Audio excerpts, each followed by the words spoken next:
Thank our Buckeye Nation for supporting us out there. It was great to see them in the corner of the end zone. And also the tremendous respect I have for this program and Coach D'Antonio. We knew exactly what this would be, and it was. I mean, that was November football at Michigan State. And every run, Mike Weber ran for over 100 yards, and I would have to say that 75% of those are post-contact yards, and he ran really, really hard.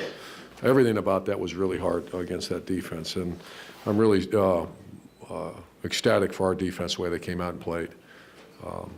And our punter and Terry McLaurin, it's with great reverence I say that because you go back all the way to Brad Roby, to Devin Smith, to Denzel Ward, Garyon Conley, and I'm just telling you that, for the guys who cover us every day, those are the gunners, we call them. And Terry's as good as there is. Terry might have taken over the title as the best I've ever had, because that's what he's done for our program. And he's blown out now. And he even mentioned in there a couple times that he almost couldn't go, but he knew how important it was to get that ball down inside the 5-yard line. So with that said, I'll take any questions. Over here to the left, Bill. Urban, we've asked you a lot about using tape this year. What went through the decision to play him now? How didn't you use him before, and what did you think of what he gave you today? Oh, it's hard yardage down there, and so we're just kind of researching, and we had a turnover down there, but he's a guy, I think we're going to do more of that.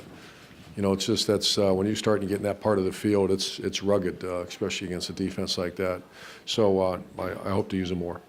Over here to the right, Bill. Urban, what's going through your mind throughout the third quarter after the first half? It's such a slog, and then you get those turnovers, which you hadn't had a turnover since I think the Minnesota game. What's kind of going through your mind until Draymond gets that fumble recovery?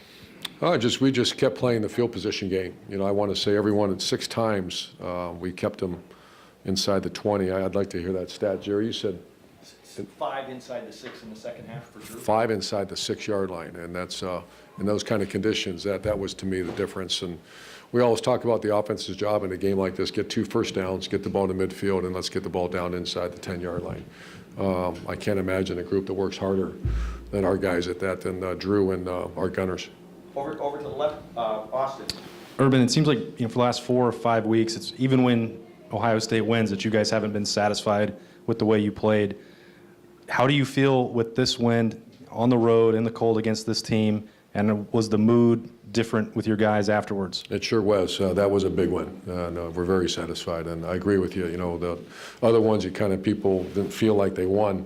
That was a great locker room. That's the way it's supposed to be. Enjoy the win and get ready for the next one. Over to the right, Ari. Urban, you've seen everything in your college career. In your coaching career, but and you mentioned Drew Chrisman already, but. Is that the most a punter has changed a game in maybe your entire career? I think so. Especially against this kind of environment, and we've had some great ones over the years. But I think Drew and the little Australian was pretty good at it too. But was it funny to see your punter do the post-game interview on television? I wouldn't have let him if I know that was happening. They did a great job. Over here to the front. Urban, similar to that. You've been around a long time. Can a punting game, can what happened today break a team spirit when you get into that type of thing where they're just constantly starting? Well, you think about the first quarter of the game, we couldn't get out of our own end zone too.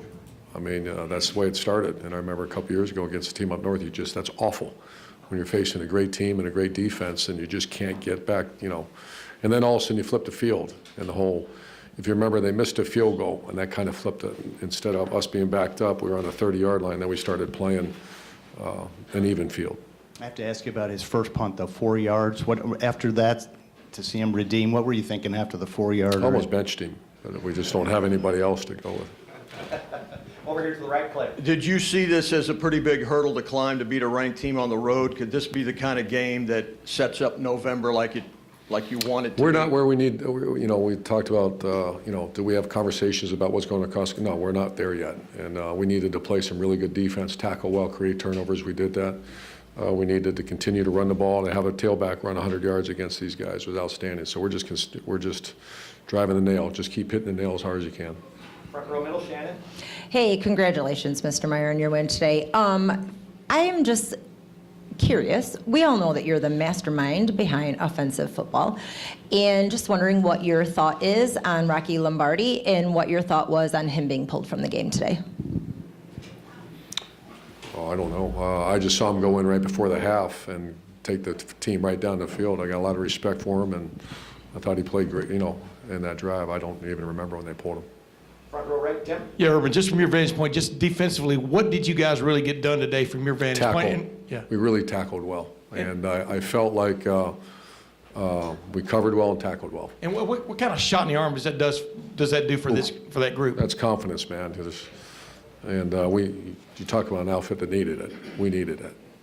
And final question for Coach, over here to the right, Doug. Urban, how much did the wind and the weather affect the passing game today, and how do you think Dwayne handled himself today? I think okay. I think we missed a couple, but it really wasn't that bad. I thought it was going to be much worse.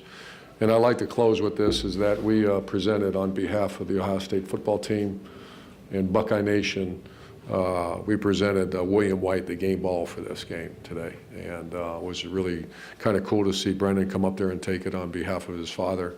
And William, I've known William since 1986. He's a dear friend, one of the smartest guys I ever met, one of the greatest football players I ever met. And so I know Buckeye Nation would approve of that. So thank you.